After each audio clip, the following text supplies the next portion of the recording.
The area highlighted in red on the map is newly updated with flood warnings. Residents and businesses in this area should be prepared. Hello, today I'll be talking about the Michael Vick negotiation. The issue in this topic was quarterback Michael Vick had just been released from jail for dogfighting and was reinstated back into the NFL after 2 years of being out of the league. Teams were worried about if they wanted to sign him or not. They didn't want to lose support from their fans and their supporters and their sponsors, but they also wanted to be able to make a team that could go to the Super Bowl and give them the best chance to win. So before he went to jail, he had just signed a 10-year, $130 million deal with the Atlanta Falcons. But when he was able to come back, the Eagles offered him a 1-year, $1.6 million offer as the backup quarterback, and they offered him another $5.6 million if they chose the option to bring him back the next year. So the underlying interest for Vick was to get back in the NFL and clear his name from everything that was going on. The underlying interest for the Eagles, where they wanted to build a team that was able to win a championship or somebody that could help them get to the Super Bowl. The bargaining positions for the Eagles were they offered Mike Vick a 1-year, $1.6 million contract as the backup, with a player option of $5.6 million the year afterward.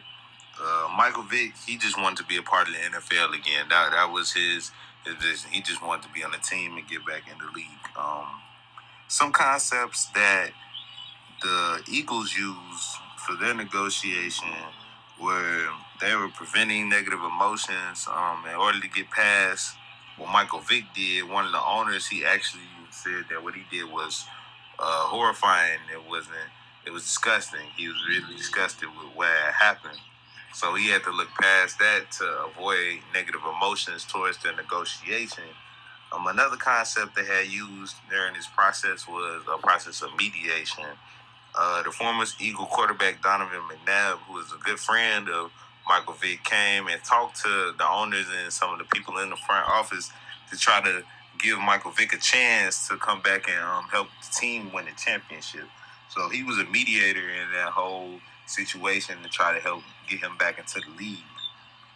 Another thing that helped with the concept of them kind of picking him through the negotiation was Mike Vick's reputation. He was known as a Pro Bowl quarterback already. He was also about to receive a big contract from the Falcons. They knew of his skills. They knew what he could do and what his playing abilities were. So his reputation played a key part in him trying to get this contract of people looking out to want to work with him, despite him just coming home and being released from jail from dogfighting. So those were some concepts that help in this negotiation process of getting him. What I felt like went well during the process was the Eagles were able to look past his past and they were able to look past that and move on to try to give him another chance because they knew he was still a good quarterback. They knew he was still in good shape, but they could use him as a backup if they needed to because he was still a Pro Bowler, still Michael Vick. So they used that to their advantage. One thing I didn't think that went as well on Michael Vick's end, where they could have negotiated him a better contract. Really, I feel. I know it was hard for him to come back and even be a part of the league. For him being out for dog fighting, but still, he deserved more than $1.6 million a year, especially him being a 3-time Pro Bowler and him being Michael Vick. The 2 years off, they could have affected him because people probably didn't know of his conditioning or if he was in any type of shape. But I feel like he could have at least negotiated for a little bigger contract than what he got. But I do understand that he was doing whatever he could do to get back into the league. So that is understandable. Throughout the whole process, I feel like they came up with a good agreement on both sides. I feel like they came to a stalemate decision. Michael Vick, he just wanted to be back in the league. Okay, that was his whole thing. He wanted to get back to what he loved. He wanted to get back to the game that brought him the success he had in his career. He wanted to show the people that he still had it. So to him, I feel like he didn't really come out of anything in this negotiation. but I feel like he got what he really wanted, and that was to get back into the league.